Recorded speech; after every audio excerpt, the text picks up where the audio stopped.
জয় গৌর, জয় নিতাই। আজ 11ই মাঘ 1431 ও 25শে জানুয়ারি 2025, শনিবার, একাদশী ষটতিলা। আজ আমি এই ষটতিলা একাদশীর দিনে শ্রী চৈতন্য চরিতামৃত পাঠ করছি। আজ আমি পাঠ করছি শ্রী চৈতন্য চরিতামৃতের আদি লীলা ষোড়শ পরিচ্ছেদ, শ্রী চৈতন্য মহাপ্রভুর কৈশোর লীলার শ্লোক 49 থেকে 59। অডিওর শুরুতে আমার সকল ভক্তিমতী মা ও ভক্তবৃন্দের কাছে আমার বিনীত প্রার্থনা, আপনারা আমাকে প্রচুর পরিমাণে আশীর্বাদ করুন, যাতে আমি আমার এই জীবদ্দশায় যে মহাযজ্ঞের সংকল্প করেছি, যেটি হলো শ্রী চৈতন্য চরিতামৃত পাঠ সর্বত্র প্রচার করা, তাই আপনারা আশীর্বাদ করলে আমি আমার এই মনোবাসনা পূর্ণ করতে পারবো। তার জন্য আপনারা কমেন্টসে একটি করে আশীর্বাদ আমার জন্য উপহার দিন। শ্লোক 49। তাতে ভালো করি শ্লোক করহ বিচার, কবি কহে যে কহিলে সেই বেদোসার। শ্লোকার্থ: মহাপ্রভু তারপর বললেন, তাই ভালো করে শ্লোকটি বিচার করুন। কবি উত্তর দিলেন, হ্যাঁ, যে শ্লোকটি তুমি এখন আবৃত্তি করলে তা সম্পূর্ণরূপে অভ্রান্ত। ইতি শ্লোক 49। শ্লোক 50। ব্যাকরণিয়া তুমি নাহি পড়ো অলঙ্কার, তুমি কি জানিবে এই কবিত্বের সার। শ্লোকার্থ: তুমি একজন সাধারণ ব্যাকরণের ছাত্র, অলঙ্কার সম্বন্ধে তুমি কি জানো? এই কবিতা যে কবিত্বের সার, সেই সম্বন্ধে তুমি কিছুই জানো না। তাৎপর্য: কেশব কাশ্মীরি এই প্রসঙ্গে তার বাকচাতুরীর দ্বারা চৈতন্য মহাপ্রভুকে বুঝাতে চেয়েছিলেন যে, যেহেতু তিনি উচ্চতর সাহিত্য অধ্যয়ন করেননি, তাই সব রকম উপমা ও অলঙ্কার সমন্বিত তার কবিতার সমালোচনা করার যোগ্যতা তার নেই। এই যুক্তির কিছুটা সত্যতা রয়েছে। ডাক্তার না হলে ডাক্তারের সমালোচনা করা যায় না, উকিল না হলে উকিলের সমালোচনা করা যায় না। তাই কেশব কাশ্মীরি প্রথমে মহাপ্রভুর পদমর্যাদা ক্ষুণ্ণ করেছিলেন। শ্রী চৈতন্য মহাপ্রভু যেহেতু সেই দিগ্বিজয়ী পণ্ডিতের কাছে একজন ব্যাকরণের ছাত্র ছিলেন, তাই তিনি কিভাবে তার মতো একজন মহাকবির লেখার সমালোচনা করতে সাহস করেন? তাই শ্রী চৈতন্য মহাপ্রভু অন্যভাবে সেই কবির সমালোচনা করেন। তিনি তাকে বলেন যে, যদিও তিনি উচ্চশিক্ষায় শিক্ষিত নন, তবুও তিনি অন্যদের কাছে এই ধরনের কবিতার সমালোচনা শুনেছেন এবং একজন শ্রুতিধর রূপে তিনি এই ধরনের সমালোচনার পন্থা সম্বন্ধে অবগত হয়েছিলেন। ইতি শ্লোক 50। শ্লোক 51। প্রভু কয়েন, অতএব পুছিয়ে তোমারে, বিচারিয়া গুণ দোষ বুঝাহ আমারে। শ্লোকার্থ: বিনীতভাবে শ্রী চৈতন্য মহাপ্রভু বললেন, আমি যেহেতু আপনার সমপর্যায়ভুক্ত নই, তাই আমি আপনাকে জিজ্ঞাসা করছি যে এই কবিতার দোষ ও গুণগুলি আমাকে বুঝিয়ে দিন। ইতি শ্লোক 51। শ্লোক 52। নাহি পড়ি অলঙ্কার করিয়াছি শ্রবণ, তাতে এই শ্লোকে দেখি বহু দোষ গুণ। শ্লোকার্থ: আমি অলঙ্কার পড়িনি, তবে আমি উচ্চতর গোষ্ঠীতে শ্রবণ করেছি এবং তার ফলে এই শ্লোকটির বিচার করে তাতে আমি বহু দোষ ও গুণ দেখতে পাচ্ছি। তাৎপর্য: করিয়াছি শ্রবণ উক্তিটি এই অর্থে অত্যন্ত গুরুত্বপূর্ণ, কেননা অধ্যয়ন অথবা অনুভবের থেকেও শ্রবণ অধিক গুরুত্বপূর্ণ। কেউ যদি ভালোভাবে এবং যথার্থ সূত্র থেকে শ্রবণ করে, তাহলে তিনি অচিরেই পূর্ণ জ্ঞান লাভ করেন।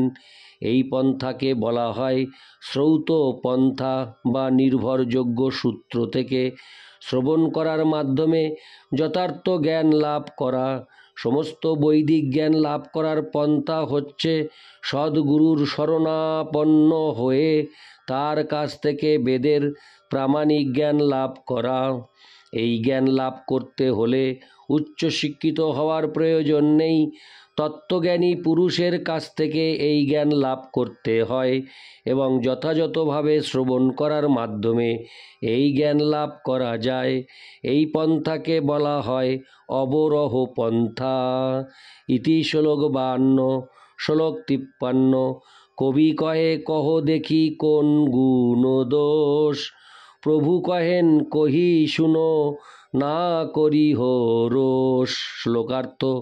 কবি বললেন, তুমি তাহলে বলো এতে কি গুণ আছে এবং দোষ আছে। মহাপ্রভু উত্তর দিলেন, আমি তা বলছি, দয়া করে আপনি রুষ্ট হবেন না। ইতি শ্লোক 53। শ্লোক 54। পঞ্চদোষ এই শ্লোকে পঞ্চ অলঙ্কার, ক্রমে আমি কহি শুনো করহ বিচার। শ্লোকার্থ। এই শ্লোকে 5টি দোষ রয়েছে এবং 5টি অলঙ্কার রয়েছে। একে একে আমি সেগুলি বর্ণনা করছি, দয়া করে আপনি সেগুলি বিচার করে আপনার মতামত ব্যক্ত করুন। তাৎপর্য। মহত্তং গঙ্গায়া। এই শ্লোকে 5টি অলঙ্কার আছে, সেগুলি গুণ এবং 5টি দোষ আছে। 2 স্থানে অবিমৃষ্ট বিধে আংশ দোষ এবং 3 স্থানে বিরুদ্ধমতি পুনরুক্তি ও ভগ্নক্রম দোষ আছে।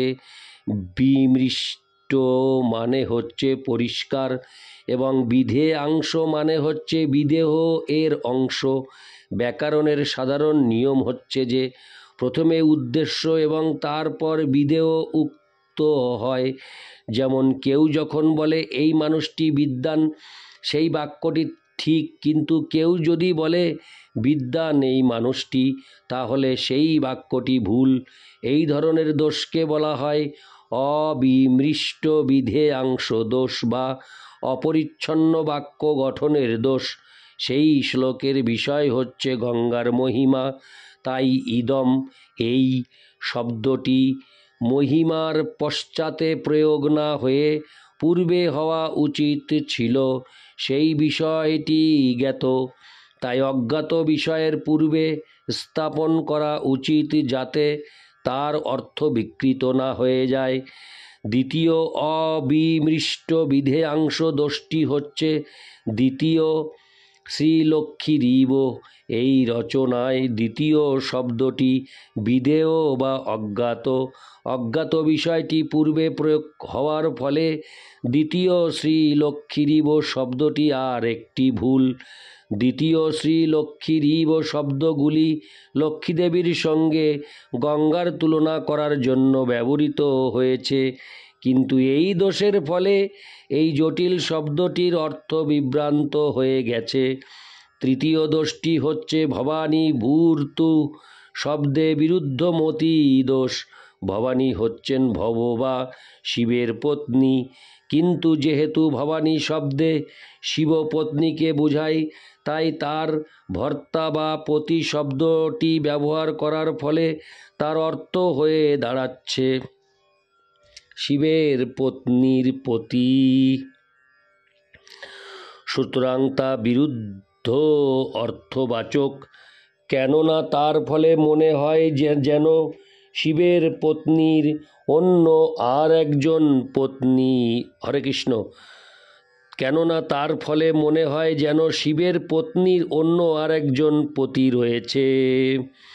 চতুর্থ দোষটি হচ্ছে পুনরুক্তি, অর্থাৎ বিভবতী ক্রিয়ায় বাক্য শেষ হওয়া উচিত ছিল, কিন্তু সেখানে অদ্ভুত গুণা বিশেষণ দেওয়ার পুনরুক্তি দোষ হয়েছে।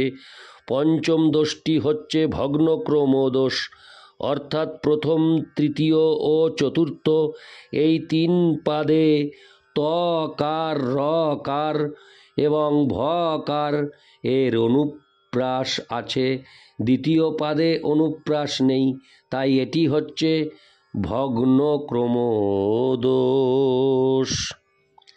ইতি শ্লোক 54। শ্লোক 55। অবিমৃষ্ট বিধেয়াংশ দুই ঠাঙ্গি চিহ্ন, বিরুদ্ধমতি ভগ্নক্রম পুনরাত্র দোষ 3। শ্লোকার্থ: এই শ্লোকে দুবার অবিমৃষ্ট বিধেয়াংশ দোষ হয়েছে এবং বিরুদ্ধমতি ভগ্নক্রম ও পুনরাত্ম দোষগুলি একবার করে রয়েছে। ইতি শ্লোক 55। শ্লোক 56। গঙ্গার মহত্ব শ্লোকে মূল বিদেহ ইদং শব্দে অনুবাদ পাছে অবিদেয়। শ্লোকার্থ: গঙ্গার মাহাত্ম্য মহত্তং গঙ্গায়া হচ্ছে এই শ্লোকের মুখ্য অজ্ঞাত বিষয় বা বিদেয় এবং জ্ঞাত বিষয় হচ্ছে ইদম শব্দটি, যা অজ্ঞাত বিষয়ের পরে প্রয়োগ করা হয়েছে। ইতি শ্লোক 56। শ্লোক 57। বিদেয় আগে কহি পাছে কহিলে অনুবাদ, এই লাগি শ্লোকের অর্থ করিয়াছে বাদ। শ্লোকার্থ: যেহেতু আপনি জ্ঞাত বিষয়টি পরে এবং অজ্ঞাত বিষয়টি আগে ব্যবহার করেছেন, তাই এই রচনা দোষযুক্ত এবং তার ফলে শব্দগুলির অর্থ হানি হয়েছে। ইতি শ্লোক 57। শ্লোক 58। অনুবাদ মনুক্তৈব ন বিধেয় মুদীরয়েৎ ন হল্লব্ধাস্পদং কিঞ্চিৎ কুত্রচিৎ প্রতিতিষ্ঠতি। অনুবাদ: জ্ঞাত বিষয় অনুবাদ প্রথমে উল্লেখ না করে অজ্ঞাত বিষয় বিধেয় উল্লেখ করা উচিত নয়, কেননা তাহলে সেই বাক্যের আশ্রয় না থাকায় তার প্রতিষ্ঠা হয় না। তাৎপর্য: এই শ্লোকটি একাদশী তত্ত্ব থেকে উদ্ধৃত হয়েছে। ইতি শ্লোক 58। শ্লোক 59। দ্বিতীয় শ্রীলক্ষ্মী ইহা দ্বিতীয়ত্ব বিধেয়, সমাসে গৌণ হইল শব্দার্থ গেল ক্ষয়। শ্লোকার্থ: দ্বিতীয় শ্রীলক্ষ্মী এর দ্বিতীয়ত্ব বিধেয়, এই সমাসে অর্থ গৌণ হল এবং তার ফলে প্রকৃত অর্থটি ক্ষয়প্রাপ্ত হল। ইতি শ্লোক 59। হরে কৃষ্ণ কৃষ্ণ কৃষ্ণ হরে হরে, হরে রাম রাম রাম হরে হরে। জয় গৌর, জয় নিতাই।